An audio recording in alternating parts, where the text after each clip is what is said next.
একটা ছোট্ট শহরে থাকত মিঠাই নামে এক মেয়ে। সে ছিল মিষ্টির মতোই মিষ্টি। আর মজার ব্যাপার কি জানো? সে নিজেই বানাতো মিষ্টি। চকলেট, সন্দেশ, লাড্ডু, জিলিপি যা বলো, একবার চেখে দেখলে ভুলে যাওয়া যায় না। কিন্তু মিঠাইয়ের একটা ইচ্ছে ছিল।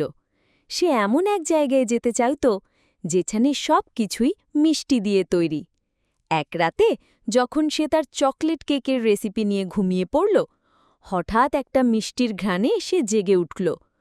চোখ খুলে দেখে সে একটা অদ্ভুত জায়গায় আছে। চারপাশে ক্যান্ডি গাছ, জেলি নদী, বরফি পাহাড় আর কেকের রাস্তা। সেখানে একদল ছোট্ট মিষ্টির পরী ঘুরে বেড়াচ্ছে। তারা বলল, তুমি কি সেই মিঠাই? তোমার তৈরি মিষ্টির ঘ্রাণ আমাদের রাজ্যে এসে পৌঁছেছে।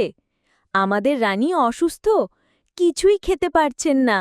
তোমার বানানো কিছু মিষ্টি লাগবে। মিঠাই সঙ্গে সঙ্গে নিজের সেরা রেসিপি বানিয়ে ফেলল। এক টুকরো গোলাপের গন্ধে ভরা রসগোল্লা, যার ভেতরে ছিল মধু আর কেশরের ফোঁটা। রানী সেটা মুখে দিয়েই হেসে উঠলেন। চোখে জল চলে এলো আনন্দে। তিনি মিঠাইকে বললেন, তুমি এখন আমাদের রাজ্যের মিষ্টির জাদুকরী। তুমি চাইলে যখন খুশি এই রাজ্যে ফিরে আসতে পারো। মিঠাই চোখ মেলে দেখে আবার নিজের বিছানায়।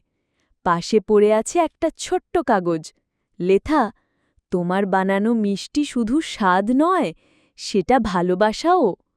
সেই থেকে মিঠাই শুধু মিষ্টি বানায় না, সে প্রতিটা মিষ্টিতে মিশিয়ে দেয় একটু খুশি, একটু ভালোবাসা আর একটু জাদু।